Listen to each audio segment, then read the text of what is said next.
Hello again, Roy.RealEstate here with Coldwell Banker Legacy in San Angelo. Today I want to talk to you a little bit about buying a home in a hot market.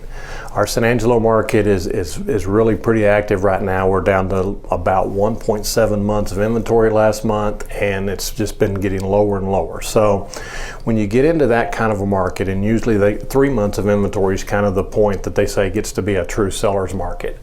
Seller's market means it benefits a seller, that everything's ready, moving, houses are selling quickly. So if you're trying to buy in a market like that, it gets a little more difficult.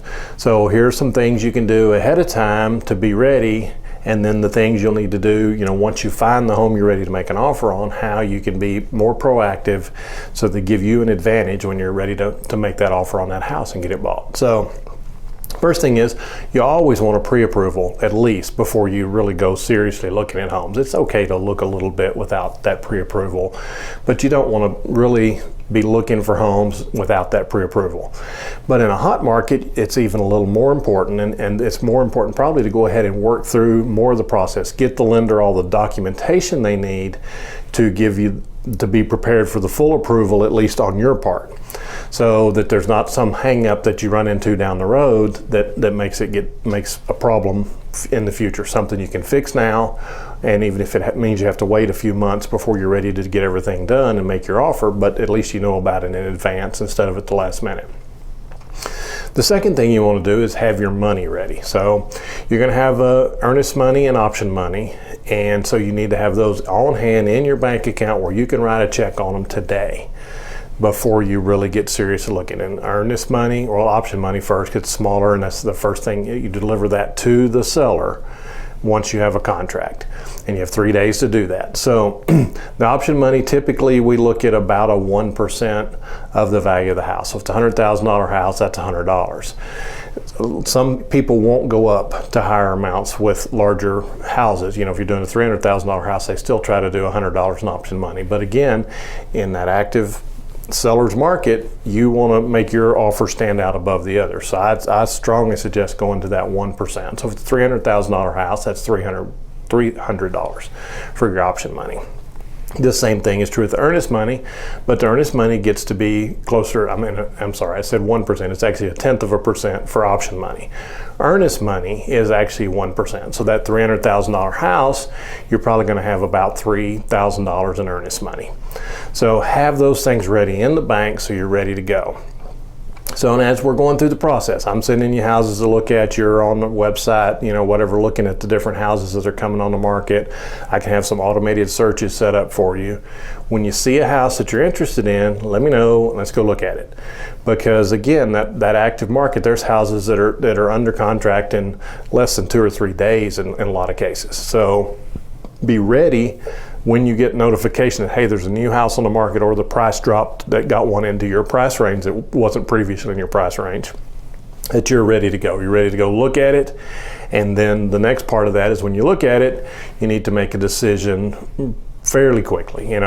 24 hours, that doesn't mean you can't go home and, think about it overnight, wake up the next morning, are you dreaming about this house, or you think, I don't know, I didn't like this and I didn't like this. So take a little time to do that, because you don't want to make a decision you regret later, but don't take too much time. So have all your ducks in a row, so when things get going, that you're all ready to move. The other thing to think about is it's real common in our market now to get multiple offers. So you need to think about that as you're going in. What happens if the seller tells us, hey, we've got multiple offers, send us your best and highest offer? And that happens frequently. So you need to be prepared for the amount. The thing to think about with that a lot of times is don't try to lowball them as much. Be there with your first offer at what you think you would be willing to pay. Maybe not the absolute maximum you're willing to pay, but really make sure you're valuing their house properly, because this is the time that you put in a little bit of a low offer the first time, and then they get another offer that's even just a few $1,000s higher, that's not quite such a low offer, then that can set them off emotionally, and they're less willing to deal with your offer. So be ready, be aggressive on it. If the house is priced too high, you don't have to offer their asking price, but consider that. Consider your closing costs that you're asking the seller to pay for. If you're asking them to pay for some closing costs, you may actually have to offer more than their list price. to compensate them some for those closing costs, because those closing costs of yours that they're paying comes off their bottom line. So be ready, be aggressive, appropriately aggressive. You know, you want to make sure that you're taking the movements to get the house. If you find the house that you want to take movements that help you get that house. Don't be crazy. Don't offer them, you know, $50,000 more than it then try to negotiate it back out later. That's going to be difficult. So work through all those things. Be ready. Make a good offer. Be prepared for the multiple offers. Kind of thought about, have a contingency plan. So what if they say multiple offers? Are we going to go up $1,000, $2,000? You know, something like that. And then you've got the financing line. The other thing to think about is when you go through the inspection. So you get it under contract, they agree to your offer, everything's moving good, and you have an inspection. Well, this is not the time to be really nitpicky on the repairs that you're asking them to fix. Remember, it is a very active market. So if you have things that are major issues, particularly if you're a VA or FHA where you have to fix some certain things, yeah, be reasonable. If the heating and air conditioning system is about to go out, yeah, you want to do something about that. Unless it's figured into the price and you can afford to do it afterwards, which is sometimes difficult. So, but be reasonable on the little things. You know, if it's a true big issue, then that's fine. Ask them to fix it.